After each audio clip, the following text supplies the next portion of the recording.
9,996th meeting of the Security Council is called to order. The provisional agenda for this meeting is the situation in the Middle East. The agenda is adopted. In accordance with Rule 37 of the Council's Provision Rules of Procedure, I invite the representative of Yemen to participate in this meeting. It is so decided.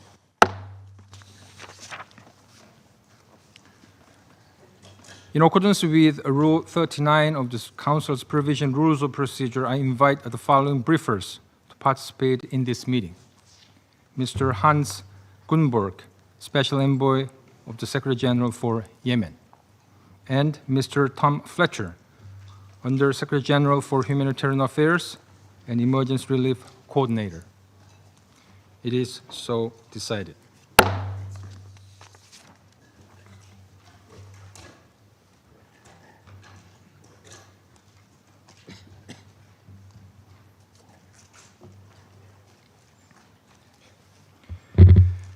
The Security Council will now begin its consideration of item 2 of the agenda.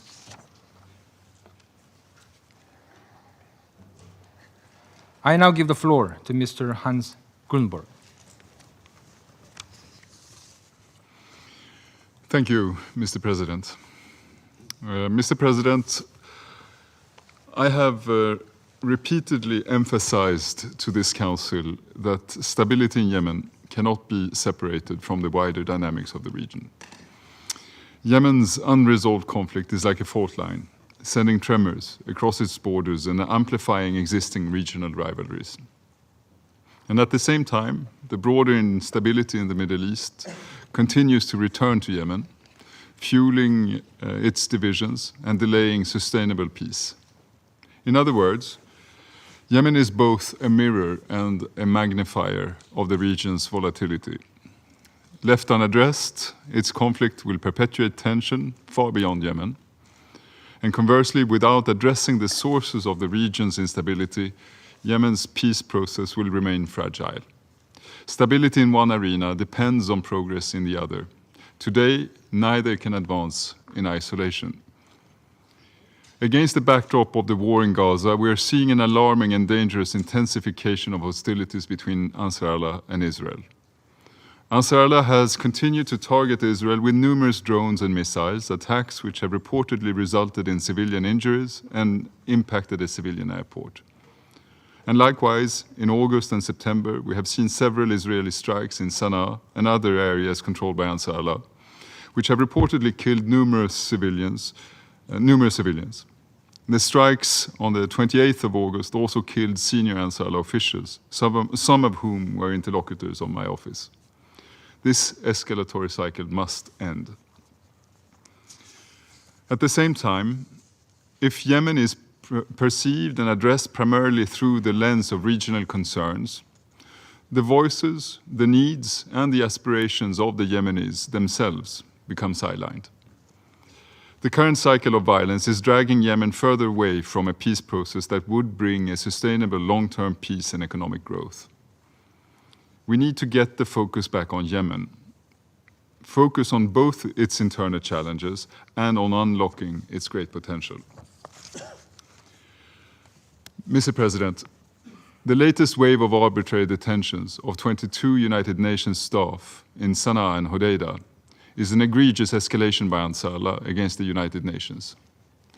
While one staff member has recently been released, there are now over 40 UN personnel detained, in addition to a colleague who died while in detention. The United Nations and all its staff serve under the principles of impartiality, integrity, and respect for human rights and dignity. Their unacceptable arrests, the forced entry into UN premises, and the seizure of UN property in violation of international law endangers the United Nations' very ability to advance peace efforts and deliver humanitarian support to the Yemeni people. I want to thank this esteemed Council for its strong statement condemning these actions. I stand in solidarity with our colleagues who are being held, and I will continue to work alongside with the wider UN family for their unconditional and immediate release. I also continue to urge Ansar Allah to repatriate the surviving crew members of the motor vessel Eternity Sea to their home countries. It has now been over 2 months since the ship was sunk. Mr. President, the families of detained personnel of the United Nations, diplomatic missions, and civil society are not alone in missing their loved ones. There are currently thousands of Yemenis detained as a result of the conflict. We do not forget them either. I again stress that movement on this painful issue is long overdue. My office is working closely with the parties to ensure the release of all conflict-related detainees under the all-for-all principle. Turning to the front lines in Yemen, while relative calm and stability continues to hold, recent military activity in areas such as Al-Dale, Marib and Taiz serve as a warning that miscalculations from either party could trigger a return to full-scale conflict. The consequences of war would be devastating for Yemen and the wider region. We must therefore continue efforts to de-escalate tension along the front lines and maintain a meaningful security dialogue with all relevant actors. The productive engagement by government of Yemen's military representatives, as well as those from the wider region, under the auspices of the Military Coordination Committee, remains vital for maintaining open lines of communication and confidence building among the parties. The opening and securing of some of the key roads across the country in the last year demonstrate that cooperation is possible. We must continue to build on these entry points. Over the past month, we have seen how the work of the government of Yemen has helped improve the Yemeni economy, with hard-won gains to the value of the currency and a commensurate reduction in the cost of living for Yemenis. My office has recently engaged extensively with the governor of the Central Bank of Yemen in Aden, ministers in the government of Yemen, and a wide range of private sector representatives.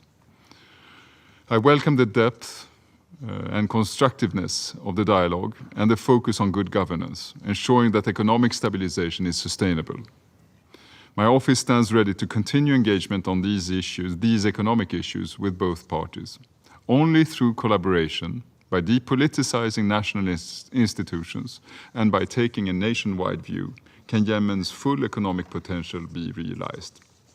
Mr. President, in recent weeks, I held discussions with many Yemeni interlocutors, including from the government of Yemen and Ansar Allah, with representatives of regional countries, including Saudi Arabia, Oman, and the United Arab Emirates, as well as with representatives of the broader international community.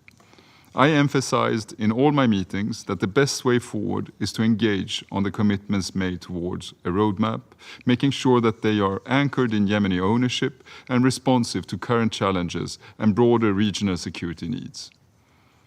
The need for a nationwide ceasefire, countrywide economic reforms, and an inclusive political process remains as valid as ever. My work on this continues, despite all the challenges I have enumerated, undeterred. Mr. President, we achieve most when we work together. Unilateral decisions rarely bring solutions. They harden positions, deepen mistrust, and prolong conflict.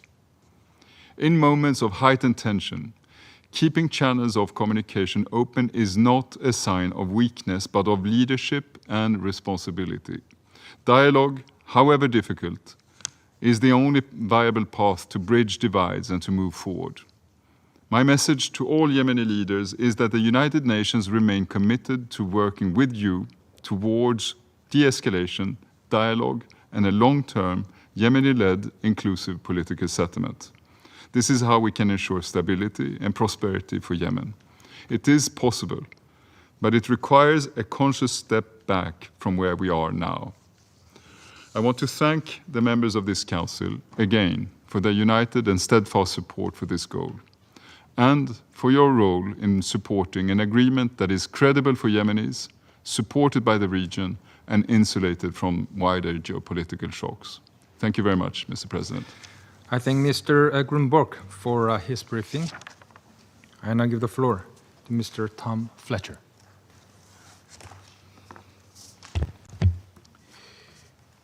Thank you, Mr. President. The events of the last 2 weeks, as described by the Special Envoy, will understandably dominate discussions today on how the United Nations operates and how we engage with parties to a conflict in Yemen and beyond. And so I reiterate my full support to the Special Envoy's strenuous efforts to find a political track in and amid a complex regional picture. I will address some of those implications, but I'd first like to focus on the ever-growing humanitarian crisis plaguing the people of Yemen. Mr. President, rising food prices, security threats to our work, a collapsing economy, and persistent conflict have made Yemen the third most food insecure country on earth. Before February next year, 1 million more people are expected to be forced into extreme hunger, joining 17 million Yemenis with too little to eat. This includes more than 40,000 people in the catastrophic phase of food insecurity. 70% of households in Yemen do not have enough food to meet their daily needs. This is the highest rate ever recorded. Nearly half of the population in the country are now suffering severe food deprivation, a jump from 36% only a year ago. 1 in 3 families is experiencing moderate to severe hunger. In 1 out of 5 households, someone goes a full day and night without any food at all. I've raised this alarm here before, but this reporting confirms our and your worst fears. Mr. President, the more positive part. Despite lack of funding and a tough operating environment, humanitarians, with immense courage, have been responding to those in greatest need.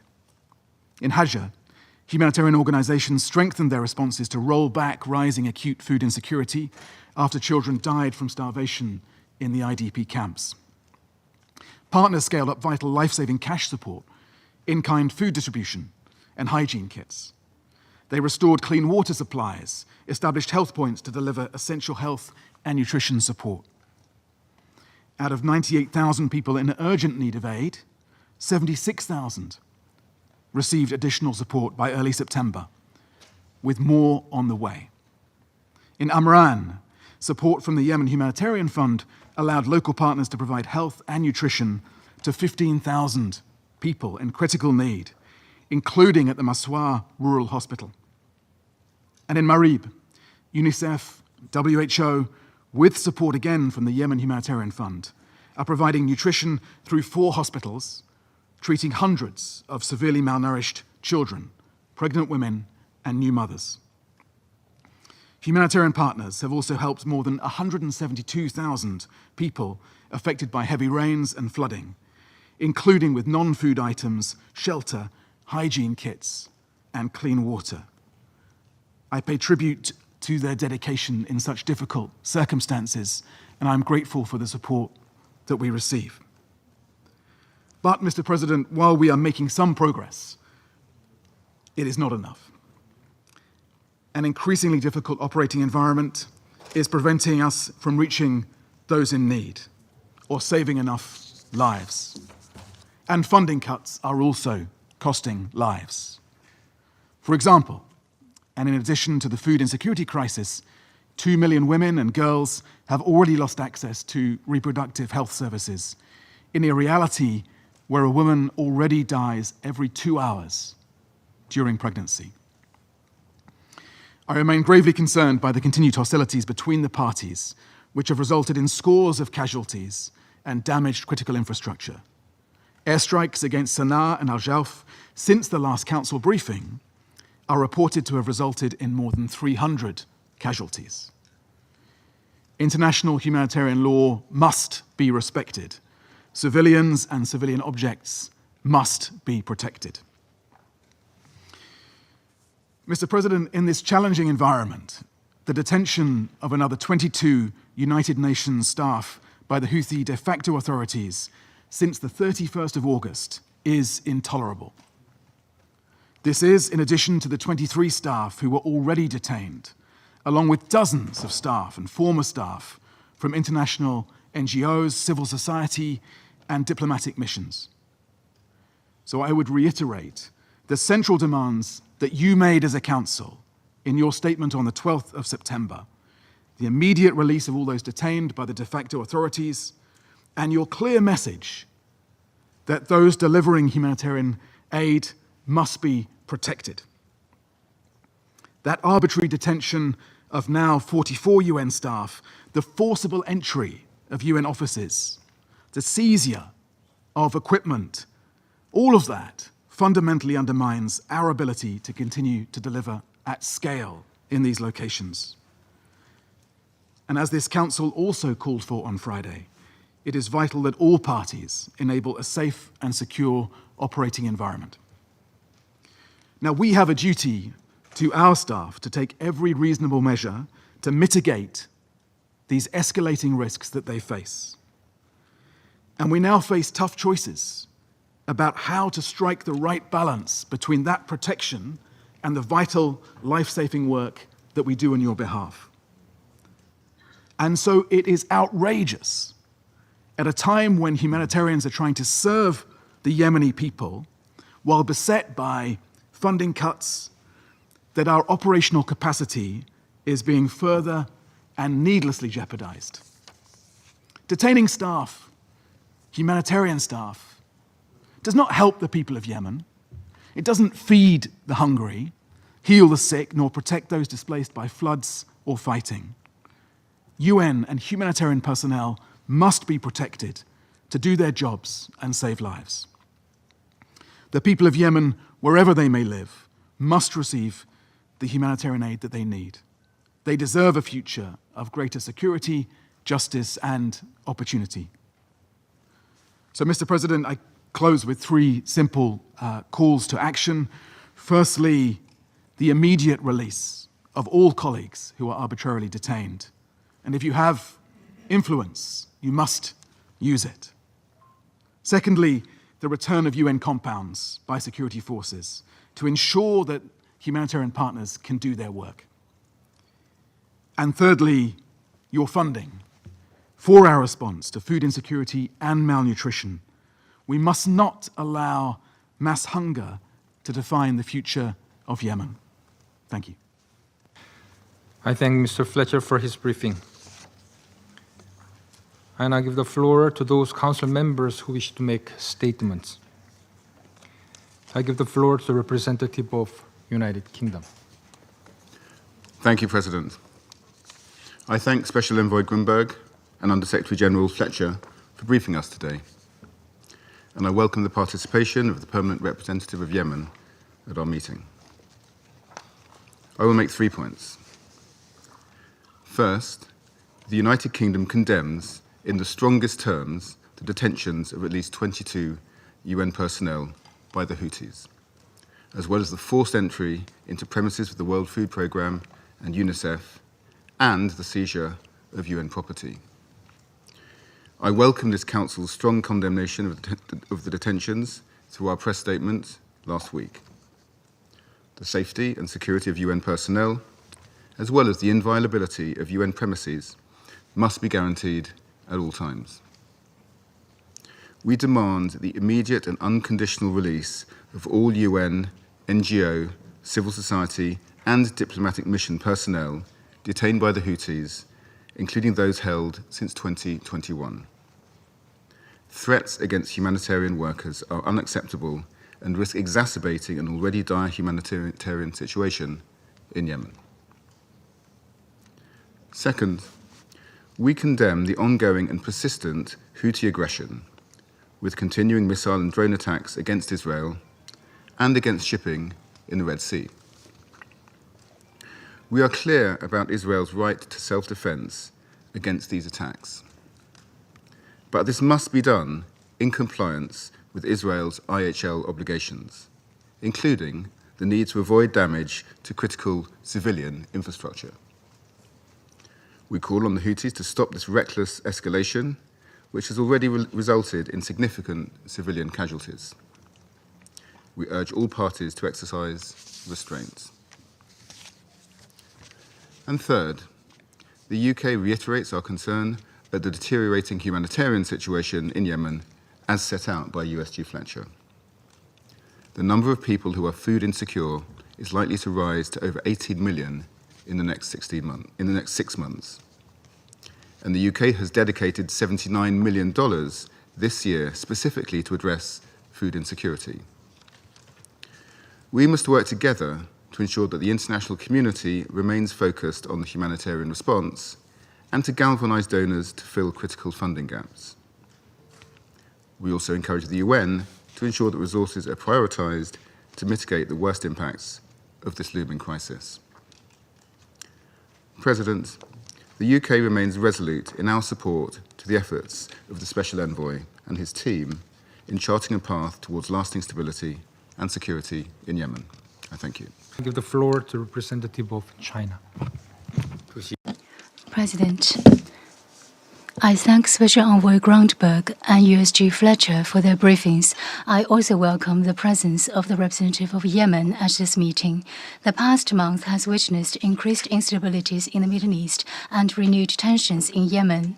The sharply escalated military clashes between the Houthis and Israel, coupled with the accelerated deterioration of the humanitarian situation in Yemen, are a source of grave concern. We commend Special Envoy Grundberg's good offices. We look forward to all parties in the international community to bring forth their positive role and provide constructive assistance to de-escalating the situation and relaunching the peace process. Allow me to make 4 points. First, a resumption of dialogue and negotiations is the only way forward. Given the long-standing confrontation between the parties, a resolution cannot happen overnight. Under no circumstances, however, should the correct option of political settlement be discarded. The top priority now remains to bring the parties back to the negotiating table to gradually dissolve differences and resolve disputes, work towards an early reconciliation and economic reconstruction. Second, maintaining stability is of paramount importance. The recently renewed hostilities between the Houthis and Israel has showcased growing intensity and frequency of the conflict. We urge the parties to stay calm and exercise restraint to prevent further escalations. Yemen's sovereignty and territorial integrity must be respected by the international community. It is imperative that the Houthis respect the navigational rights of commercial vessels in the Red Sea in accordance with international law, thus ensuring the security of the Red Sea shipping lanes. Third, alleviating the ongoing humanitarian catastrophe is a pressing imperative. Food insecurity in Yemen has reached an all-time high, with projections indicating potential localized famine this month. Women, children, and other vulnerable groups are the most disproportionately affected. We call on the international community to provide more urgent humanitarian assistance to Yemen to immediately curb this deteriorated, widespread food crisis. Fourth, abiding by humanitarian principles is an unequivocal baseline. Protecting civilians and civilian infrastructure is an obligation under international humanitarian law binding on all conflict parties. The UN agencies in particular must not be targeted. China is deeply concerned over the recent detention of more than 20 UN staff, an act that is utterly unacceptable. We call on the Houthis to immediately and unconditionally release all detainees. President, deliberations on Yemen cannot be divorced from the overall situation in the broader Middle East. Last week, the very first resolution adopted at the opening session of the 80th UN General Assembly was none but the New York Declaration on the peaceful settlement of the question of Palestine and the implementation of the two-state solution. The Gaza conflict has dragged on for nearly 2 years, causing an unprecedented humanitarian catastrophe. China calls on the Security Council and the international community to use all means necessary to end the fighting in Gaza immediately, ease the humanitarian situation, and advance de-escalations as a means to create conditions for resolving the issues of Yemen and the Red Sea. I thank you, President. I thank the representative of China for the statement. I now give the floor to the representative of Denmark. Thank you, Mr. President. And I also thank Special Envoy Grundberg and Undersecretary General Fletcher for their briefings. And I welcome the participation of the permanent representative of Yemen to our meeting today. Mr. President, for the past month, we have seen an alarming escalation in the region and in Yemen, where the Houthis' actions continue to threaten the well-being of the Yemeni people. Allow me to raise 3 points. First, Denmark strongly condemns the Houthis' arbitrary detentions of the 19 UN personnel on August 31st. We underline that UN personnel must never be targeted or detained while carrying out their duties. We strongly urge the Houthis to comply with their international law obligations. We also condemn the forced entry into the premises of the UN and the seizure of UN property. Both new and previous arbitrary detentions of personnel from the UN, international and national civil society organizations, and diplomatic missions are entirely unacceptable. We call for their immediate and unconditional release. We recall that the work of UN personnel is carried out in accordance with the humanitarian principles of humanity, impartiality, neutrality, and independence. Attempts to undermine these principles impede the UN's ability to deliver assistance and advance peace in Yemen. We extend our full support to the UN in taking the necessary precautions to ensure staff safety and to bring their detained colleagues home. The security of UN personnel must always be prioritized. Mr. President, my second point.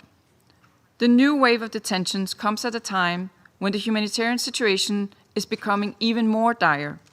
Since August, deadly floodings have displaced tens of thousands of Yemenis. This, in turn, has worsened public health risks such as cholera at a time when health facilities are already overwhelmed. As we heard from USG Fletcher, food insecurity is also soaring at an alarming pace, with some pockets of the population now likely to face catastrophic levels of food insecurity, according to the IPC. Along with restrictions on the delivery of aid, funding shortfalls severely restrict the humanitarian community's ability to deliver. We commend the UN and its partners for their efforts to stay and deliver despite these challenging circumstances. For our part, Denmark will continue to contribute to addressing the dire humanitarian crisis in Yemen, having donated more than $215 million in humanitarian response since the beginning of the conflict. We call on the international community to help alleviate the suffering of the civilian population.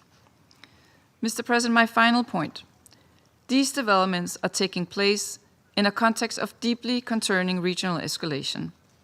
We condemn the Houthis' continuous attacks on Israel and call on all sides to de-escalate and to protect civilians. Thank you, Mr. President.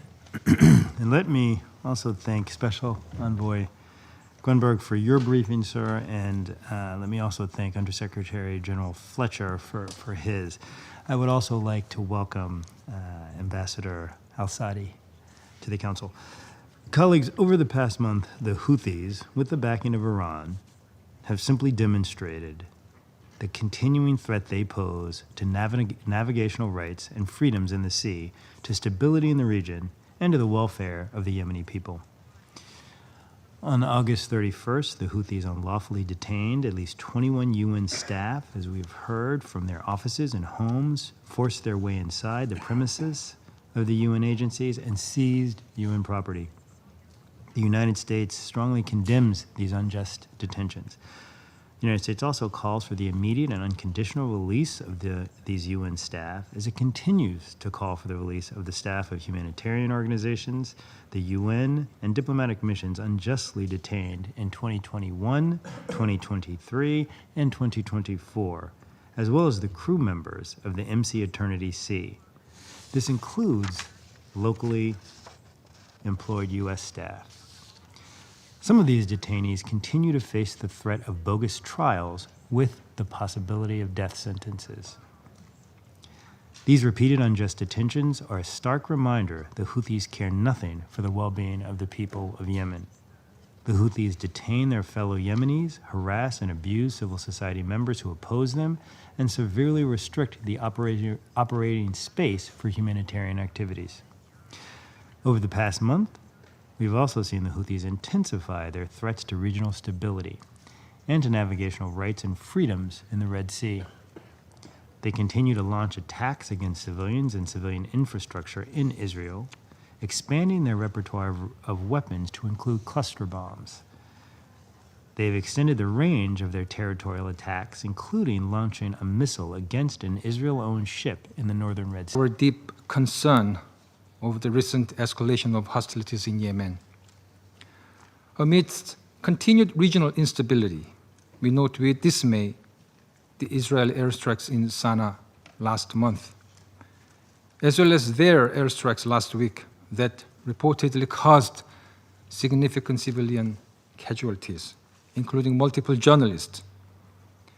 Following this, we witnessed the Houthis' intolerable further detentions, along with their retaliatory vows through drone and missile attacks. Such retaliatory action-reaction dynamics only fuel a dangerous spiral, which not only exacerbate the suffering of the Yemeni people, but also poses grave risks that extend far beyond regional security. We call on all parties, especially the Houthis, to exercise the utmost restraint in order to prevent any further deterioration of the situation. Third, we remain gravely alarmed by the deepening humanitarian crisis in Yemen, as the country's economic outlook for this year remains bleak. The World Bank reports that oil export blockades, currency depreciation, and liquidity shortages are crippling public finances and household consumption, leaving people in Houthi-controlled areas suffering the most. Rising inflation, coupled with the shrinking donor aid and Red Sea tensions, is further exacerbating food insecurity and the country's already dire humanitarian situation. Unimpeded humanitarian access, sustained donor support, and renewed political will are essentials to alleviate suffering, restore economic stability, and address the Yemeni people's urgent needs. Lastly, we once again emphasize the importance of fully implementing all relevant Security Council resolutions, including the arms embargo, particularly at this crucial juncture. We also take this opportunity to highlight the panel's essential role in monitoring the implementation of sanctions measures. In this connection, the Republic of Korea welcomes the recent appointment of arms experts, enabling the panel of experts to return to full capacity. Colleagues, there is no denying that Yemen is passing through a dark and difficult tunnel. Yet we must not lose sight of the prospect of a brighter future for the Yemeni people. To this end, all parties, especially the Houthis, must choose a sustainable path forward that alleviates the hardship of the Yemeni people rather than one that fuels further humanitarian suffering and regional instability. The Republic of Korea reaffirms its commitment to an inclusive, Yemeni-led political process under UN auspices and remains steadfast in supporting efforts to alleviate the suffering of the Yemeni people. I now resume my functions as the presidency. I now give the floor to the representative of Yemen. اسمحوا لي في البداية السيد الرئيس.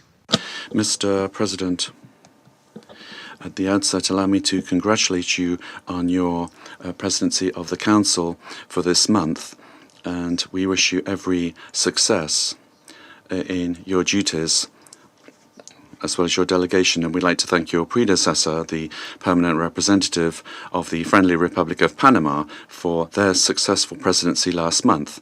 And we'd also like to express our gratitude to Mr. Hans Grundberg and Mr. Tom Fletcher for their briefings. Mr. President, 11 years have passed since the terrorist Houthi militia's coup against the state, against national consensus and the aspirations of the Yemeni people for security, stability, construction and development. 11 years that these militias, backed by the Iranian regime, have continued their destructive and escalatory approach. evading peace obligations and undermining all efforts and initiatives aimed at achieving peace. They show no regard for the humanitarian suffering of the Yemeni people, and they systematically destroy Yemen's resources. These militias use civilians to fuel their military adventures and commit all kinds of crimes against Yemenis: sieges of cities and villages, abductions, arbitrary detentions, enforced disappearances, torture, killings, demolition of homes and places of worship in areas under their control. They want to break the will of Yemenis and subjugate them to their coup and their extremist ideology. They've planted millions of landmines. They've recruited thousands of children, throwing them into deadly battles and brainwash them with ideas of hatred and extremism. This is the largest recruitment campaign witnessed in modern history. They have worsened poverty, unemployment, and internal displacement, and turned Yemen into a platform to threaten and attack international shipping lanes in the Red Sea and the Bab al-Mandab Strait, destabilizing regional and global security. These militias are carrying out a systematic economic war against the Yemeni government and people. They loot state institutions, they extort the private sector, they impose illegal levies on citizens and merchants. They seize revenues from ports, taxes, and public salaries, and steal hundreds of billions of dollars from Yemen's resources. Meanwhile, millions of Yemenis live below the poverty line, suffering hunger and food insecurity. All of this is part of the Houthis' strategy to prolong the conflict, to exacerbate humanitarian suffering in order to enforce the agenda of their Iranian sponsor, a catastrophic project dragging Yemen into total devastation. Mr. President, the Presidential Leadership Council and the Yemeni government can reaffirm their commitment to a just and lasting peace based on the agreed political solution, foremost among them Resolution 2216 of the Security Council, which is the roadmap for addressing the Yemeni crisis. The only way to achieve peace and stability in Yemen and the region lies in putting an end to the coup and restoring the authority of the state. True peace rests on addressing the root causes of the crisis, this is true, holding accountable the party obstructing peace efforts and the end of the conflict. Peace cannot be limited to crisis management. It requires genuine will and the necessary conditions to achieve it. The Yemeni government reiterates its openness to all serious initiatives. This conflict must not be repeated. The Yemeni government welcomes all serious initiatives to end the war and address the humanitarian crisis. We call upon the Council and the international community to assume their responsibilities and take firmer stances towards the Houthi militias so that they accept peace and abandon their claim of divine right to rule Yemenis. They think that they are above man, and they do not want to serve the interests of the Yemeni peoples. They have to stop their terrorist practices that are destabilizing Yemen and the region. This is a flagrant violation of all international agreements and the principle of international humanitarian law. Their source funding must be removed. The Yemeni government strongly condemns the fact that Houthi militias have raided UNICEF and World Food Programme and UNDP offices and have seized assets and property. The government also condemns the abduction of 21 UN staff members, one of the largest waves of arrests targeting UN employees, in addition to others who've been detained since 2021, 2023 and 2024. This is a flagrant violation of international humanitarian law, and it's a direct threat to the safety of these staff and their families. And it's also sabotaging the noble efforts being deployed to alleviate Yemen's worsening humanitarian crisis. The Yemeni government has long warned against overlooking Houthi violations and their methods of coercion carried out against humanitarian organizations in their areas of control. These militias feel that they enjoy impunity, and they are further emboldened because of the absence of firm positions of the United Nations and the international community for them to stop these violations and crimes. Today, condemnations are in vain. We urgently need to ensure the freeing of all abductees.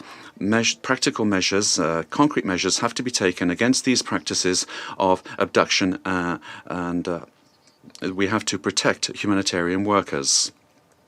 The presence of UN offices in Houthi-controlled areas has indeed become a grave danger to staff safety.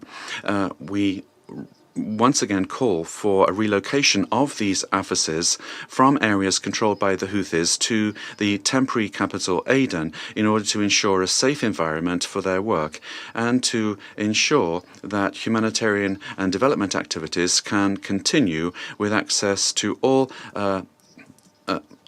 categories without discrimination of any kind. Mr. President, the Yemeni government continues to implement comprehensive reforms in the economic, administrative and financial sectors, supported by the Presidential Leadership Council to ensure economic stability and the stability of the currency and to enhance state institutions and their efficiency, and also improve basic services in order to best use the resources available. We feel that support from development partners and donor organizations is vital in order to achieve stability, foster recovery, and alleviate the humanitarian crisis that has been created by the Houthis' destructive war. They are systematically destroying resources and the riches of Yemen. The Yemeni government insists on continuing coordination with international partners in order to establish mechanisms of support and to strengthen those mechanisms, thus helping the economy to recover. And we would like to express our deep appreciation to our brothers in the Kingdom of Saudi Arabia and the United Arab Emirates for their support in very many areas, particularly development and humanitarian interventions. They have significantly helped to alleviate the suffering of the Yemeni people, and they've helped to support economic recovery, and they've enabled the government to fulfill its essential duties. Thank you, Mr. President. I thank the representative of Yemen for the statement. There are no more names inscribed on the list of speakers, and I invite Council members to informal consultations to continue our discussions on this subject. The meeting is adjourned.